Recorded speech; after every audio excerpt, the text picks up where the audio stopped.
be cool. Like, I'm going to start getting into Instagram. I've always loved photo, video. So I was like, yeah, I can do this. And I felt like I had something different and that I wanted to teach and share and help people. So, and I never expected it, but I learned so much over Instagram, like even with renovation stuff and meeting other investors. And it's a huge network of people. Right. Like, it's been amazing for me. Hey. Thanks for being in the REC experience. Was that one extra hey That was today? one extra hey. You threw me off. I'm just in the mood. I'm thrown off. Clem was like, Jas, lots of energy. I'm like, I come. Like what about 6 or 7 hays? Like, when are we going to stop? That's too much. That's too much. That's too much. 4 is normal. Really appreciate you guys being in the REC experience. Our guest today is hailing from the great prairies of the... Where? I'm Regina. testing you now. Regina. Okay. All right. Which is where? It's just like a geography class today. Saskatchewan. Just want to see if you know your stuff. Which is where from here? North, east, south, west? Well, to be exact, it's west of here. Oh, okay. As we sit in our headquarters in Toronto, your host, Jas Takhar, your girl, Laura Elto Stewart. How are you doing? I'm good.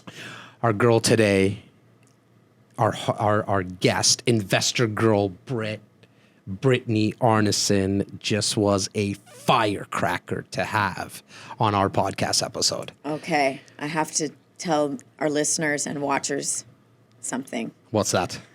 I was not, for the first time ever, Out of 60 odd, 62, 63 at episodes. the recording of this. You were busy. It happens. Sometimes a girl takes a sick day. Yeah. You're feeling better though now? I am. But I you missed it. But you spoke to Brittany. I did. Well, in setting up this meeting, Right. She and I were going back and forth via email, and she was so sweet because you could tell how nervous she was to do this. I believe it was only her second podcast that she'd ever done. And although she should be kind of used to the camera and used to speaking in front of people. Because on her Instagram profile. Check her out. And she does amazing videos. If you flirt in her feed, it's one thing, but you have to check her out in like Instagram stories. For anybody who's new to Instagram, it's like on the top part of your page.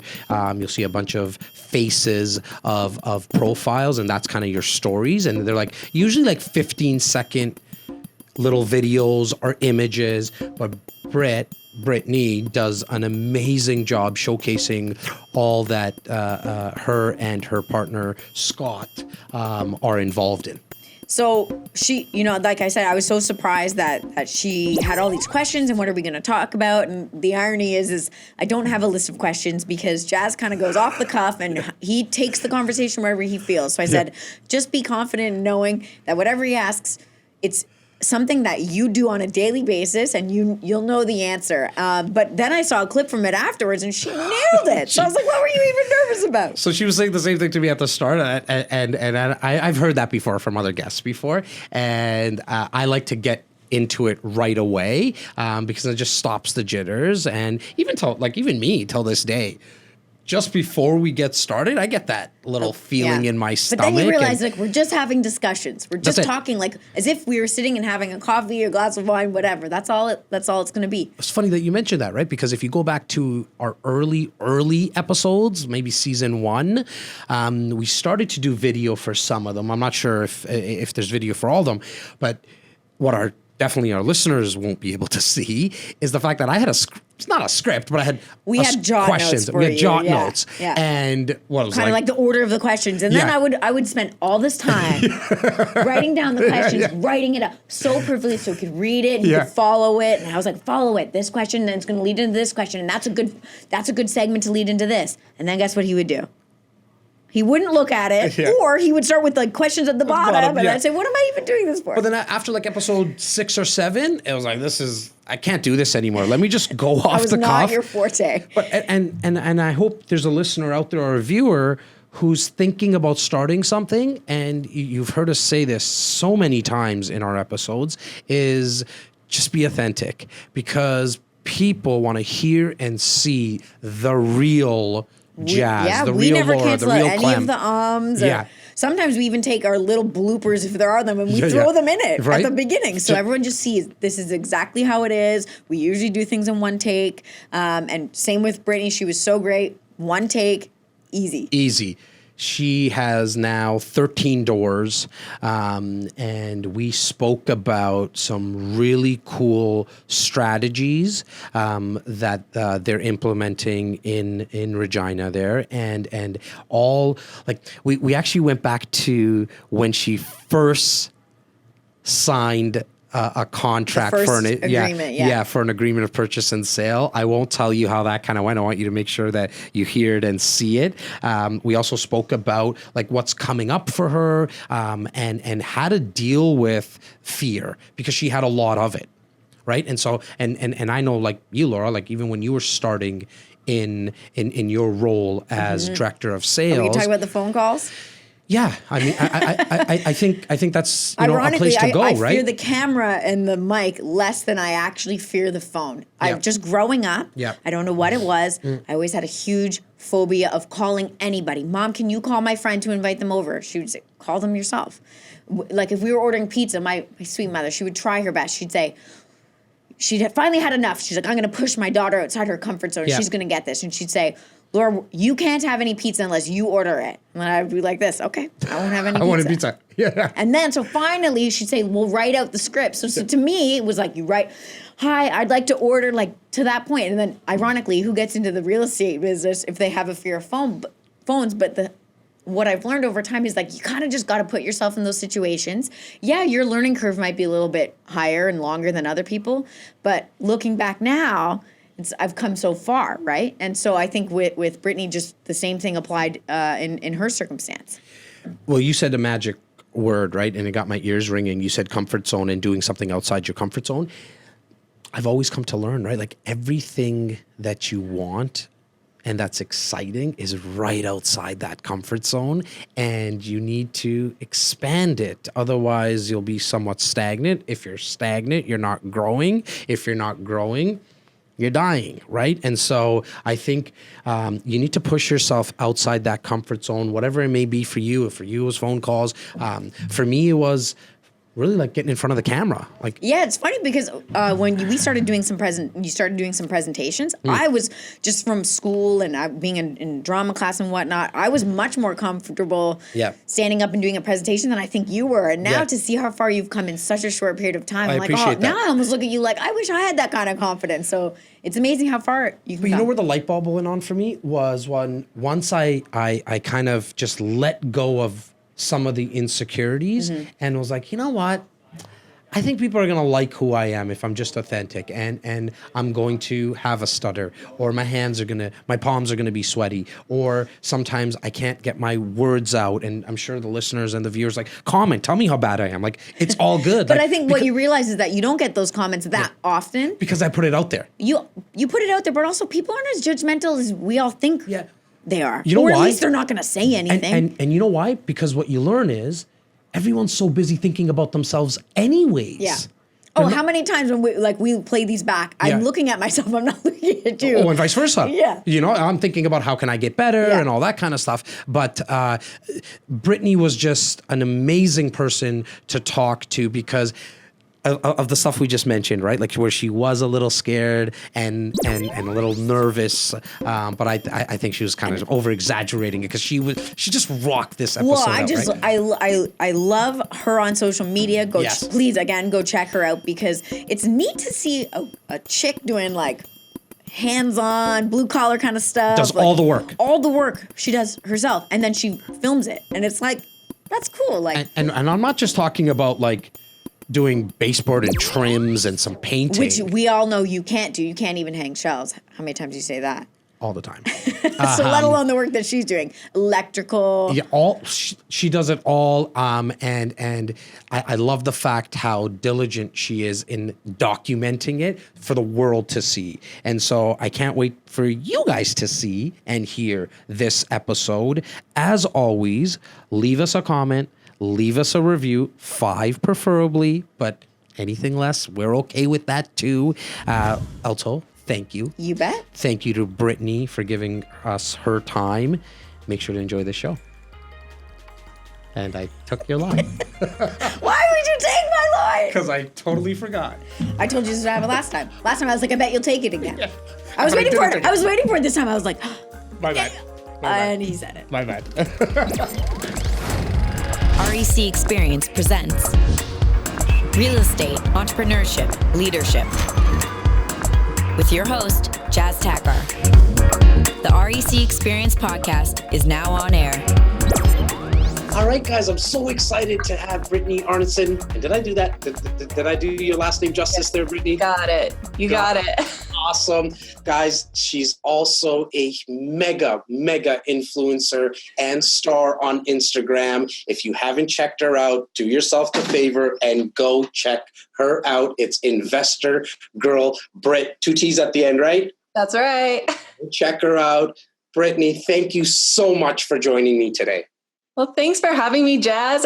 I'm so excited to be here. And you've interviewed a lot of people that I really admire and I look up to. So it's pretty cool to be alongside them. So yeah, thank you for having me. Look, the type of content and the education that you're providing, it was a no-brainer for you to be on our podcast. And we're actually very honored to be doing this with you. We're obviously doing this through Zoom because you're in Saskatchewan. And so for our out-of-country listeners, why don't you tell them a little bit about Saskatchewan? How did you get there? When did you, were you born there? Tell us a little bit about Saskatchewan. Yeah, well, Saskatchewan is amazing for investment purposes. I'm not from Saskatchewan, but I actually moved here after high school. I grew up in Canmore, Alberta. Okay. So then my mom actually is a real estate investor and her family's from Saskatchewan. So after, I think it was about 2008, she sold her house in Canmore, moved to Saskatchewan, and then eventually I followed along because it was very expensive where I grew up. Sure. And real estate is very cheap here, but there's still tons of industry, tons of people living here. So it's kind of like the middle of Canada for those of you who really don't know. The prairies, the flatland, lots of farms, very cold in the winter. How is it right now? I mean, obviously here it's summer now. How is the summers in Saskatchewan? It's actually amazing in the summer. I look forward to it. But sure you do. Get some sun. Home of the Rough Riders. Yes, of course. Very passionate about that. So, Britt, I have to ask, how did, you mentioned your mother was a real estate investor. And so did you just watch her do her thing? How did this all start for you? Yeah, well, it did start pretty early on for me because when I was growing up, she had Renovations on the go and she's a badass. She's just she'll do anything, whatever it takes. Shout out to mom. Oh yeah. Huge shout out to my mom. I love my mom. She's great. She really she saw what other people were doing in town and she was a bookkeeper. Okay. But she saw that everyone owned real estate in this town in Canmore, Alberta. I don't know if I specifically Canmore, but in the Rocky Mountains. So she saw, and back in the 90s, real estate was extremely cheap compared to what it is now, of course. So she bought a lot and just decided she was going to build a house. And so when I was growing up, but she didn't have any money, she was just trying to do this. At that time, she was a single mom. So it was we were growing up, me and my brother, doing renovation work. She'd get us to help her with painting, drywalling, just whatever. So it was fun. I loved it. As a child, it was a pretty cool way to grow up. And it taught me a lot. And I really think it gave me a lot of confidence, too, to buy my first investment property. How old were you when you bought your first one, if you don't mind me asking? 18. Wow. Yeah. So for a lot of our listeners and our viewers, they can't even fathom, even at a much older age, getting their first investment property. Walk me through, were you shaking, literal? I always tell the story when I bought my first home, not even as an investor, just as a first-time buyer. Yeah. I was actually still in the business. I just started in the business, and I was shaking when I was signing on the dotted line. Take me back to that time. Well, this is kind of a long background. I want to hear about how it came to be, but it's my salmonella strategy. Okay. No, so what happened, I was a little kid. I think I was about 6 years old when this happened. It was an office Christmas party, and the restaurant cooked all the turkeys for this Christmas party halfway through, left them overnight, and then cooked them the rest of the way the next day. So obviously everyone, and I was just a little kid, so everyone who ate the food got extremely sick, got salmonella poisoning. But the other side of that was the insurance money that came through. So I got this insurance payout when I was a kid, but I couldn't access it till I was 18. Okay. Yeah, I know. It's this is awesome. Right. Not that you got salmonella, obviously. No, of course. I'm happy about it now. But yeah, that allowed me to have some money in the bank. So when I was 18, and I just always had it in my head all through high school, is like, I want to buy this investment property. So to me, it's like, I felt comfortable with it. And like just seeing my mom. And so the other thing about Saskatchewan is the properties are so cheap. So I bought in a small town. It's just this tiny little house, but it was $25,000. So it was a very cheap house. And I got lucky with tenants too, because the tenant that was in there, he stayed for 6 years. His rent was $850. So it was good rent rolls coming in too. Interesting. I mean, you know, in a lot of places, specifically here in Toronto, you have much obviously higher prices. I mean, our parking spots are not even $25,000. They're around $65,000, $75,000 now. Crazy. But in terms of the fact that the rents were still very high, you're getting $800, you said, on a $25,000 home. It makes it quite easy, like just even basic math, right? Yes, like exactly. That makes a lot of sense. So what was it, like a 3-bedroom, 2-bedroom? It's a 2-bedroom, 1 bath. I think it's around 900 square feet. Do you still have that? Yeah, I love that place. Rents are up 900. I love it. And so, you know, we'll jump kind of back and forth, Britt. Do you totally just believe in the buy and hold strategy? Do you mix it up in terms of your portfolio? Yeah, so far it's just been buy and hold. It's funny because I'm like, I want to do I love buy and hold. That's my thing. And then we do the refinance. So, I mean, people call it different things, but the BRRRR strategy or flip to yourself or Keyspire. And yeah, so that's kind of my favorite. And then it's funny because I'm like, we should do a flip. Like I always think that. I'm like, yeah, we should flip this. Like we'll make some cash and we'll have some in the bank. Then the bank will see we have money for the next place. But then when you kind of factor all the costs in of selling, it makes more sense to refinance, keep it, rent it, and then move that refinance money onto the next one. And I always think it has a lot to do with just short-term mindset, right? It's like, let me flip it, make that money. Now you're so much smarter than that, even with what you said. Like the bank will see that we have money so we can buy another one. But I think a lot of people just say, let me flip it so then I can go buy a new car. Oh yeah, no. Or dumb, like other dumb shit that they don't need. You know what I mean? Right. Where you're obviously thinking, well, I'm going to refinance it, flip it to myself. You mentioned Keyspire. We have some very close mutual friends, Scott Delivery and Michael Saracini. I just saw you on stage not too long ago. Tell me a little bit about that. How was that? This stage was terrifying, but I'm so happy. And I think like the best things do happen outside of your comfort zone. Like even this feels very comfortable to me now, but like doing a podcast before, I was like, I'll never do it. That's too scary. Like I like photos, videos, Instagram's good. You can edit it. It's like, it's not just like this thing that's getting out there to all these people. Like you have control, but now it's like, I feel way more comfortable. And this is my second podcast ever. So, and I already feel so much more comfortable. Are you kidding me? Like, this is your second one? I feel like you've done hundreds. In all honesty, like I watch all your videos. I'm even shocked that this would even concern you. No, well, I get nervous, but now I don't know. Just the more you do it, put yourself out there, like really good things happen. And this stage, like it was something that really terrified me. I was super nervous. I got up there, I couldn't speak. And then I just like, all I could say was, I'm so nervous. I'm sorry. But by saying that, did that take like kind of that proverbial monkey off your shoulder? Or like, I really want to kind of get to that point because there's so many people scared doing so many things that they think they want to do or they should do, but they never get around to actually doing it. So as you're walking up to the stage, your obviously heart's beating. I'm sure you get some butterflies in your stomach. And then you went up and said, hey, like, I'm nervous. Did that kind of just like, make you feel a lot better? Yeah, it did. And I think it's just the thought of if I could help like one or two people out there, even if I totally screw the whole thing up, like it's still going to be worth it, right? So you just have to get out there because the worst that can happen, I always try to think like worst case scenario. Like worst case scenario, I get up there, I can't say anything. I'll just like point to the slideshow or something. I don't know. But it's not the end of the world either way. It's like that sucked, but you get over it, try to get better and move on. So the videos that I've seen a lot on Instagram, as I keep making mention to, how did that all kind of start? Like where you said, I'm going to start taping myself and putting that content out there. Yeah, well, that kind of started. I just, because we've said Keyspire a few times, but like we were just at the summit when I did that stage presentation.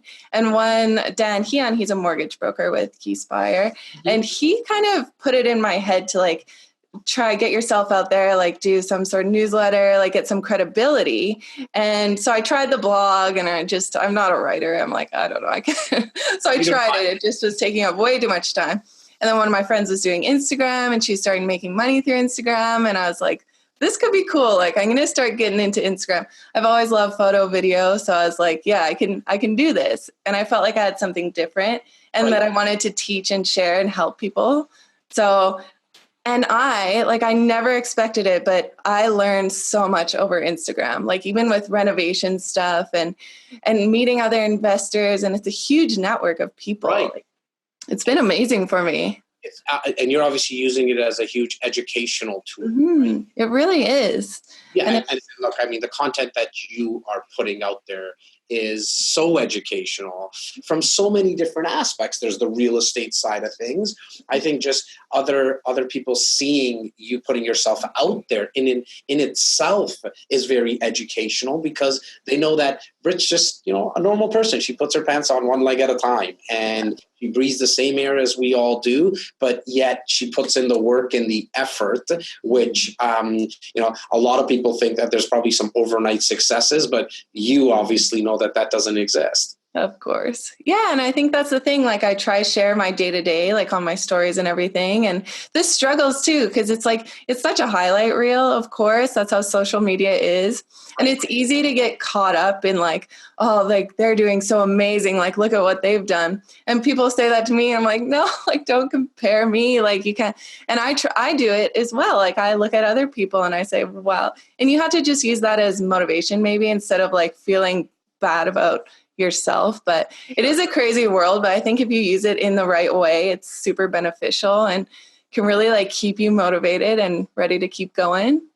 Now, talking about the renovations, what's some of your favorite renovations and well, let me take a step back. Is it yourself and Scott? I saw the gentleman over here. He was actually heading to Lowe's. So to all of our listeners and our viewers, they really do this stuff. He was going to Lowe's to go buy stuff. So you guys do all your own renovations? Mm-hmm. Yeah. So far we've done everything. So we have 13 doors now. Okay. And right now we're doing absolutely everything. Like we're doing all the renovation work, like all the property management, like just doing it all, which is great. Like it's been really awesome for us. And I think it was a really awesome way to start too, because it's just, you're getting hands-on, like really learning the ins and outs of everything. Right. So I'm happy we did it like this. It's not really scalable at this point, but so we're looking into other options right now and partnering and everything. But yeah, for the renovations, like we've done absolutely everything ourselves. And that's something I really enjoy. It's my favorite part for sure. And you're doing this full time now, Britt? Yeah. So it's been 3 years full time. 3 years full time. Did you ever imagine like you'd be able to do this full time and like live your passion? Yeah, that's the thing, because it was funny because for as long as I could remember, I wanted to do this, but I didn't even know real estate investor. I didn't even know that was like a thing you could do. Like what? Like I always thought that I was going to need this high paying full-time job, which I did get, and I hated it. And I was a power engineer. So it was good. I did it for 6 months, like worked for 6 months, and then I quit. And the 9 to 5 just isn't for me. And it never really has been. I was a server before that. So I was like doing my own hours, working really hard. Like I had 4 jobs at once. So I was just always working and saving. And I wanted to buy these investment properties, but I didn't really think I could do this early on. So it's been really awesome every day. Obviously a lot of ups and downs. I'm not going to say it was all perfect. Like it's been extremely difficult, like crying on the floor, like it sucks. But then you just got to get past it. Well, look, I think anyone who's been watching you or listening to our podcast or watching stuff that myself and my team are up to, they know all the benefits of investing into real estate and the life you can create. I really want to talk a little bit about what made you cry on the floor and some of those struggles and the fact that it's not all rosy. Like, it's not like you buy a property and you get rich. It doesn't work like that. What's some of these obstacles as you were maybe doing renovations, the financing? What's some obstacles that yourself and Scott came across? Yeah, well, there is a lot. It's just like, especially when it's all new, right? Like it's a whole new learning experience and it's frustrating. And so like even doing the renovation work, like I couldn't figure something out, or I started get really frustrated because I couldn't like figure out how to tile this wall or something like that. So I'm just like annoyed. And then it's like, you get frustrated, but then once you can actually get over it and accomplish what you're trying to do, it's so rewarding. Like it's more rewarding than anything I've ever done before. And like you said, the financing was just extremely frustrating, and it still is. It's not getting easier, it's getting harder. So it's just, and trying to figure it all out. Like I just think it's very overwhelming, but at the same time it's so rewarding, and you just have to like keep going, because I think a lot of people quit at those times where they're crying on the floor, and then it's like, but I understand it because I've been there and I've been almost wanting to quit, but also knowing I'm like, you're never going to quit. Like, you know that. So just stop. Well, you're on the other end of the spectrum now, right? Where, when you go through something like that, it's like, this is just kind of part of the process. Yeah. It's a failure because you're going to pick out that silver lining, for a lack of a better word, out of every situation that you're going to come across. Yeah. Now, the 13 doors. So you started off with the first door, $25,000 at the age of 18. That's amazing. Then did you flip that to yourself to get funds for the next property? No, the next one kind of came along afterwards, and it was a JV. So we did a new build. Okay. Bought a lot. So it was my brother and I. We own half of the place, and then investor owns the other half. Okay. But so we did like the duplex. I can't remember if you call it duplex or not. Yeah, we call it duplex. Okay. Yeah, so we did that, and we had investor financing. So after we built it for pretty cheap too. We did a lot of the work ourselves. And then that's when we flipped it to ourselves, got a mortgage, and paid the investor back. And that's been a great property too, because we furnished it and we rented it out short term. Right. But then the short term ended up being like 6 months, because a lot of the time it was like construction workers. They're like, oh yeah, we'll be there a month. And then they're 6 months. Yeah. And great cash flow. Like we were getting $700 a week. And like that was for the upstairs. We were living in the basement, like illegal sweep, but it was still like we were living downstairs, upstairs rented. Sorry, can you cut that out? I didn't mean to say that.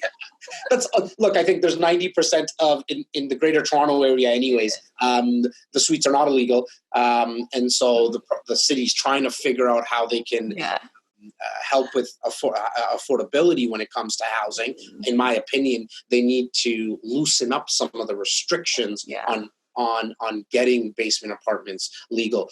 So I want to make sure I heard you correctly. You were actually living in the basement and renting out the upstairs? Yeah. So I really hope that, some of the younger generation really catches that, right, Britt? Because like you obviously had some really big goals, but you just didn't dream about it. You were very practical, because a lot of people would sit there and say, I'm not going to live in a basement when I can afford to live upstairs and rent out the basement. Where you flipped it. You lived in the basement. You got a lot more rental income. Correct me if I'm wrong, probably from upstairs because it was bigger. And most of the time you'll get higher rents when you're renting out main floors and second floors. But you were okay to eat the ramen noodles. Oh yeah, did a Right? lot of that. A lot of that. Like, if that didn't scare you away from actually taking the steps that were needed to do this. Now, going back to the renovations for a second, I myself, I have trouble hanging a picture on a wall. Okay, Britt, like that's not my skill. I truly believe in this is my calling, doing things like this, meeting with clients, like talking real estate, entrepreneurship and stuff. So, and I know there's a lot of people like me as well that can't even fathom doing. I think I saw one of your videos where you're doing the backsplash and the tile work. It looked really, really cool. Was that it right there? Yeah, that's my recent one, my brick wall. Was that recently? Yeah, I did that one too. You just finished that, right? Yeah. Awesome. Well, and that's another part about it. Sorry, I'm interrupting. No, let's jump. I love it. Well, yeah, just because like we live in our renovations too. Like this is where we live and this is the house we're renovating. So, and we're doing a basement suite. So once we finish upstairs, we'll rent that out, move to the basement suite and renovate that. And then you'll rent the basement suite out and then go to the next project? Exactly, yeah. How many times have you moved in the last like 2, 3, 4, 5 years? Oh, a lot. I don't even know. A lot. Just kind of move on over to the next project. And I have another one. We're closing on one at the end of the month that's out of town. Right. It's 4 hours away. It's not a huge renovation, but it's still like I'm going to move out there for a few weeks and then come back. Yeah, it's just a lot of moving around. So let's, you're obviously very goal oriented and you probably would be doing this investing thing no matter what, even if you couldn't do the work yourself. So to, again, that person that just cannot fathom doing the work themselves, what would you advise for someone like that? Like when they're dealing with tradespeople and all that? Yeah, it's just one of those things. I think the more you do something, like the easier it gets. And you just really have to put yourself out there and be willing to work hard and learn as you go and kind of like accept those failures that happen. And maybe you have to like move on to more and different trades. Like just try know enough that don't let people take advantage of you either. Because I think that does happen when you're brand new starting out. Right. So, but I don't know. I just think it's so important. Like, of course, be educated, but don't get stuck in that phase. I think that happens to a lot of people. And then by analysis kind of thing. Exactly. So you just have to get out there and do it. I learn the most when I'm hands-on and doing stuff. That's how I learn. So it's like, that's what I am going to do. But yeah, I think just putting yourself out there. What's some of your, what's your favorite work to do in terms of tiling or drywalling or bathrooms? Like what really gets your juices flowing in that sense? Yeah, I really love just like start to finish. I really love, it's hard to choose. Yeah. It's like the whole process, obviously. The whole process. I love finishing, of course, because it's like beautiful and it's like really transforms the space. So it's like when I could do the finishing stuff, I love that. But I just really love to be able to come in, like, first of all, like find a great deal and negotiating. I love that side of things. And then in renovation, it's like so cool to come in and design the house, or even as you're walking through, be like, oh, this is what I do here and here. So then being able to design it and then actually be able to physically like do the work is so much fun for me. And just, I don't know, being able to like, because you could see it, right? So you just take a step back and say, oh, I did that brick backsplash and I love it. Like it's so much fun for me. So it's, yeah, probably finishing and finishing touches. I could see why you'd like that. With the 13 doors, you manage everything yourself as well, you mentioned? Yeah. So we manage everything. We're at the stage too, where we've kind of like hit this little plateau and we're just like, we can do everything ourselves and we feel very comfortable in that. It's almost like that's the easier thing to do. So, right. But now we're at the point where we're thinking like we want to bring in partners. We want to like scale a little bit more. I really like the idea of multifamilies as well. So that's kind of like the next step for us. And right. Even though I'm so happy we did all of this from the start, but like for everyone listening, like if you're just starting out, it's kind of like you hit 2 levels, right? Do you think like you start small and do the single families and then do everything yourself? And then you get to a point where it's just like, you can't really get bigger if you don't. And we are happy. We love like doing the work and I think we'll always do that. But it's just now it's like we'd rather hire out some of the property management and some of the office work and stuff like that, just stuff we don't enjoy as much. I was about to say some of the boring stuff, right? Like, yeah, the boring stuff. Exactly. You saw my team before, like like my media squad. Like I really don't know what these guys do with all their cameras and their editing and stuff. I don't even need to know it. I like to see the finished product, as we were saying. Yeah. But there's a lot of investors that get scared, like, or wannabe investors, or investors who are just getting into their first property and they have their first door, but they've heard in the past from their grandmother or grandfather or their uncle or their, the neighbor, and gave them horror stories when it came to tenants. Yeah. I know as actual investors, if you don't do the legwork up front, you can run into some problems. But like how many, you have 13 doors, you probably can count on like one finger the amount of horror stories that you've had to deal with. Yeah. I mean, there have been those situations, but I just think it's the way you think about it and deal with it, right? Because I know so many people, and it makes me sad because they say, oh, I used to have a rental property, but then I had tenants and they destroyed all this work I did. And I know how that feels. It sucks. Like, don't get me wrong. Like we've had a tenant where we just like did this whole new renovation, beautiful new floors. And then they had all these pets in there that they weren't allowed to have, whatever. We didn't catch it in time. The floors were ruined. Like it was disgusting in there. But, like at that stage, we've already done a few, and I was a little further along. Oh no, there's actually two situations. That one made me upset. There's two of these situations. That one really made me upset. Because I was like, I just put these floors on not even a year ago. Now they're all ruined. I had to rip them up. It was like so disheartening. But the next time this situation happened, I was like, you deal with it and you move on. It's just, that's all you can do. And it sucks at the time, but it's like you have to look at the bigger picture too. Like you might get those horror stories, but you could try prevent them as best you can. If they happen, it's just one of those things you deal with and, I love that you said the bigger picture, right? Because the analogy I always use when it comes to the landlording business, because to me you have to run it like a business, right? Is that the owner of Shoppers Drug Mart or Walmart has to deal with theft, and theft from an external customer, and even internal theft from an employee.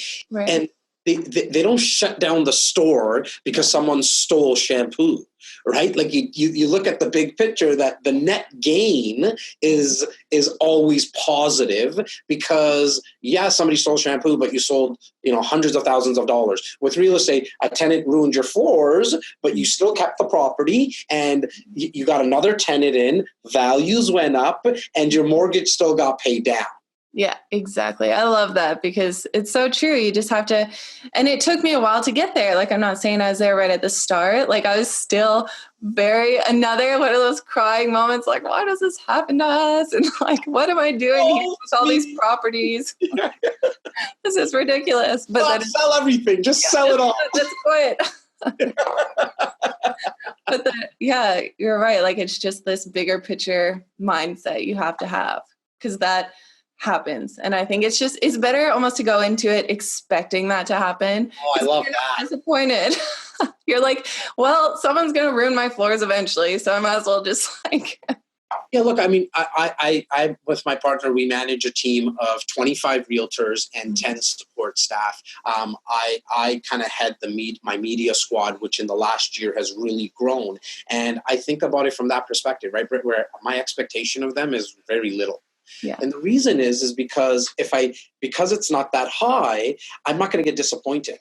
Yeah. Because I've been through that, right? Where my expectations are so high, and then no matter what, nobody can meet up to what's in here. And then I'm always disappointed. Now I kind of set them pretty low, and it's like, I'm okay with something not being produced in time, because it's not the end of the world. It was funny. We had a power outage before we started this, and my partner, my graphic designer said, "Good thing we're not doing heart surgery here, right?" Like we laughed. That's a great way to look at it. Yeah. Right. Let's just remind ourselves here. It's all okay. You mentioned JVs, joint ventures. And we're starting to put a lot of joint ventures together here for our investors. One, because a lot of our investors are getting tapped out from a financing perspective. Yeah. You've obviously, your second property was a JV. I'm sure that you've considered, if not done more in the past. What are some benefits and some things to consider for our listeners and viewers when it comes to JVs? Yeah, well, I think like when you're first starting out, we haven't done a lot. Like that one was the only one we've done. And so we haven't done a lot of it. But I think when you're first starting out, it is a great way to do it, especially because I feel like I had a lot of confidence because I saw my mom do it and I was lucky in that way. But I think, and then eventually my partner Scott came around too. So it was just like I had that companionship and we kind of got through all that together. But if you have someone you can JV with, I think that could be a great way to get into it because it's a hard business to get into, especially in the areas that are more expensive. So if you could find a partnership, I think that's a great way to start and then also eventually to grow because now we're at the point where we are going to have to partner in order to grow bigger. So, and as you said, make it kind of more scalable again from the financing perspective and something to take on maybe the property management, because what you guys bring to the table is, in all honesty, one of the biggest components. Actually broken up into two. One, you can do the work yourself and you can do all the work on the home, but now you also have experience. Yeah. Right. Yeah. And so I think for any investor listening, and this has happened definitely in the past, Britt, where someone's listened to the podcast, saw the video and said, wow, like we would love to partner up with someone like Britt, because the main reason is because of your experience now. You bring so much to the table. Yeah. Yeah, that's true. And that's like a hard place to get to, like for those listening, it's like you want it now and you want like these partnerships and whatever, but it's like you really have to prove yourself. And another thing I think is that credibility as well. Like if you could get yourself out there like on Instagram, and it doesn't have to be this huge account. Like if you just show your work, show you're passionate about what you do, like people see that and they respect it. I certainly do myself. Like if I see other people doing it, I'm like, if they're working hard, like they're doing what it takes, like no matter what, even if they're just starting out, like I think people really will see that and appreciate it. And I don't think it has to be high quality. Like you literally can just put the phone in front of you and just maybe wipe out the lens, the selfie lens, and get in front of a window. You're good. Get some good lighting. Yeah. I need help with all that kind of stuff because you can tell I'm not the best looking guy in the world. But just a quick little video. Hey, what are you up to? What you're doing today? It starts to build out that content, and you never know. Like look at our paths. Like you're all the way in Saskatchewan. I'm all the way in Toronto, right? I know. And now with the internet, you can connect with anybody. It's amazing. And that's another huge, huge thing because I've like connected even with you, like same sort of thing. It's like you could connect with anyone you want to. If you have something to say and you're like really want to get it out there, like even with Scott McGilvery, I was like, hey, Scott, like you're awesome. Pay attention to me. He really is good. He is really good. Oh, he's the best. But you could connect with people like that you never would have imagined before. So it's just like, but you just really have to like, I think put yourself out there and just be the person that someone would want to talk to and like connect with. My lucky number is 13. So you have 13 doors now. I hope you don't stay at my lucky number. What is the goal? I know you probably kind of thought about it short term and some long term. And is it just keep on adding? Yeah, I mean, that's really changed even in the past few weeks. Like, I feel like I'm in this huge whirlwind. Like, my mindset's almost completely changed because for so long, I'm like, oh, I'm so happy doing this renovation work. Like, every day, I'm like, I could paint this door. And I'm just like so happy doing this work. Like, just, I mean, pretty easy stuff for me now. But then, I don't know, I had this mindset change. And to me, that was success. Like, I'm like, I reached my goal. Like, this is like the best thing. I'm a full-time real estate investor. Like, this is amazing.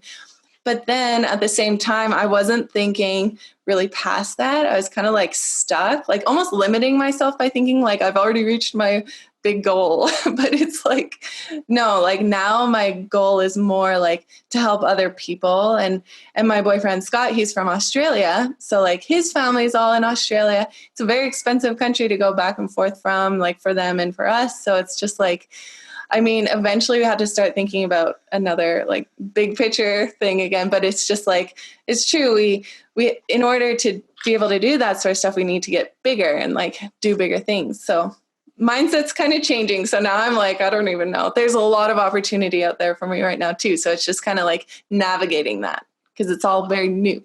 How is the market in Saskatchewan? I'm curious myself as an investor. What are you seeing out there? Yeah, the markets, I mean, I think it's great because like we haven't invested, Saskatoon is kind of like our home base, but we've invested in the smaller centers. And there's lots of industry out there, like the potash mines, CN Rail, like a lot of our tenants come from that, or like farmers, and people do like the smaller centers around here. So it's just like you can buy like really affordable properties. Like for example, like a lot of what we're looking for is $25,000 to $40,000 properties, but they're still getting $800 to $1,100 rent. Hang on, sorry, I need to make sure I heard this properly. So $25,000 wasn't back then. We're still seeing properties for Still seeing it.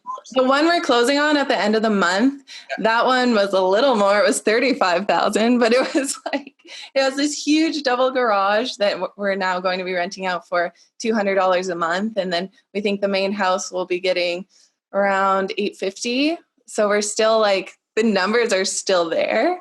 Like it's crazy. And we just bought. I'm still fat. Like it's still going through my head. Like I'm thinking, okay, who am I going to get in touch with you? How am I going to do the next one with you? Because if like, and this is how it really happens, guys, whoever's watching and listening, like my head's turning now. My partner he's not in the room with me or anything. So once I tell him what's happened, we're going to start to devise a plan to partner up with Britt to say, hey, Britt, we can maybe get the financing because you have 13 out there. It might be a little tough for you or maybe not. Doesn't matter. We're going to start the conversation and say, hey, like, would you be willing to rent it out? We'll put the money up or vice versa. Like, you know what I mean? That's exactly how a joint venture works. And this is real life. So I love because I talked about the $25,000 stuff like a long time ago. So this is really, really exciting. Yeah, it's very cool. And there's so much out there. You just have to be willing to like, and we'll put in that hard work. Like we'll drive 4 hours. Like even when we're working full time still, it was like, all right, it's the weekend. We're driving 4 hours after work to get to our property and 4 hours back home. But we're not scared of that. Like we're willing to like put in that effort and sleep in a van and do whatever it takes. But it's like, and there's a lot of deals out there. I love investing in Saskatchewan. I want to talk about the tenants again. You mentioned like where the jobs are. Are you quite confident in terms of the growth? Like them, because in Toronto, we have 150,000 people coming in to our greater Toronto area, which is about a 75-kilometer radius. Right. And we have 125 to 150,000 coming every single year for the next 10 years, Immigration Canada stats. Right. I don't think that, like, not to say that we need numbers like that to come in Saskatchewan because we're purchasing the property for a lot less. Yeah. But are you quite confident with the number of people coming in? I don't think it is growing like that, especially right now with like Alberta kind of crashing, and Saskatchewan felt that as well. But the thing is, like with our properties too, I mean, we try and make our rentals way much nicer than the average. And we could do that because we're doing the work ourselves, right? So we don't really have vacancies at all, like, because we do that extra bit to make the rentals a nice place for someone to live. And we're just always full. And there's a lot of people in these small towns looking. So it's just like, there's not a ton of people coming in. Like that's the other flip side to it too. Like the value is not going to go crazy high. Like if you buy something in Toronto and then 10 years later, it's worth like double. Yeah, it's double. Yeah, it just doubles every 10 years here. I mean, we went through a period of time right now that it doubled in the last 5 years. Wow. Yeah. The last 80 years, it's doubled every 10 years. Yeah. So that's the flip side to it, because you're buying in a small town. The value is not going to go that crazy. Like they definitely can. You can like force the appreciation with the renovation work and then pull your money out. But like in the long term, you're going to have, that's what we're focusing on though, is like having that cash flow coming in. So.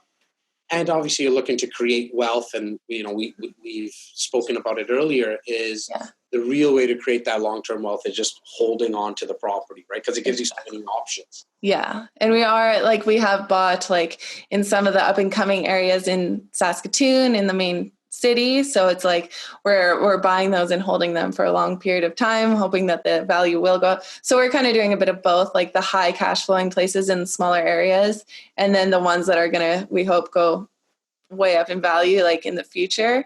Like it's hard to say if these smaller centers, they're going to go crazy up in value. I don't know if they will, who knows, but it's just like, we're more focused on the cash flow in those areas. And there's tenants there. There's tons of people looking.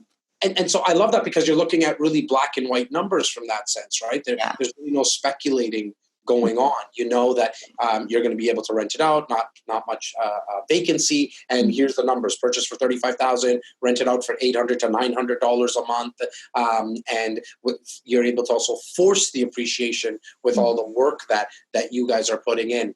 To one of our listeners who's probably sitting there thinking, man, I really want to get into this, and they're scared. What's one tip? I want to close it off with one tip from you, Britt, and in terms really of how to take action and maybe get over that fear. What's that tip? Yeah, I think just like reaching out, because I have had that confidence from my mom and from people around me. And if you don't have that and you're really scared and you're like, feel like you can't jump into it, I think like connecting with other people who have done it and like hanging out with those people and just like trying to find like a mentor, someone you can ask questions to. And then really like the best way you're ever going to learn, like definitely make sure your deals aren't going to like break you or anything. Like you have to make sure your numbers are going to work, and then just get into it. Like you just have to take action, because that's the most important thing. And then you'll learn as you go, and you'll have those moments of like stress and like, why did I do this? But then you have to just get past that. Have a really strong why is what we talk about a lot too. Like, I think that's very important, because like in order to keep moving forward, you have to have a reason why you're doing it. Otherwise it's very easy to quit. Right. That strong why, like why are you doing this? Because when it does get tough, that's what will take you over those hurdles, right? Yeah, exactly.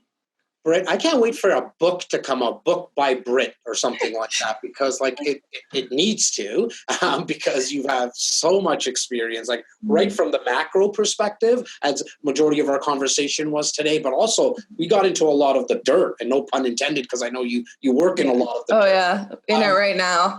This house is disgusting. I only wear my shoes inside.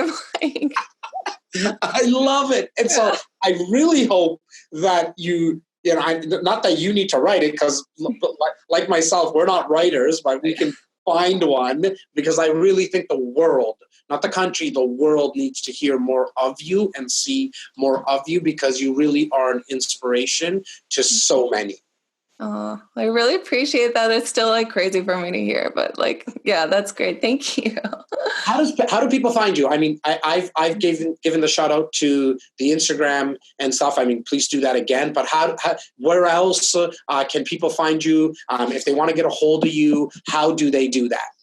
Yeah, so Instagram is really my main platform. I use that the most. Like, so if you find me on Instagram, you could send me a message. I do have an email on my Instagram as well. You could click that to email me, or it's Brittany, Brittany, Arnason, Arnason @gmail.com. So that's my email, my Instagram, and you can get a hold of me through those. First and last name @gmail.com. Investor Girl Britt on Instagram. Guys and gals, do yourself the favor. I've said this like 10, 15 times today. I hope I've really drummed it into your heads. You got to see what this girl is up to. And shout out to Scott. I know he's at Lowe's, but shout out to him because I know he's obviously doing a lot of stuff with you, and you guys are just pumping out as much work as possible. Congratulations on all your success and your future success, Britt. And thank you so much in joining us today. Oh, I appreciate it. Thank you. So much fun. That was awesome, girl. Yay. I feel great. This has been the REC Experience Podcast with Jas Takhar, an REC Canada production. Hey guys, thanks so much for watching the REC Experience. Please make sure to subscribe, like, and share. Click here to watch and experience more videos from REC.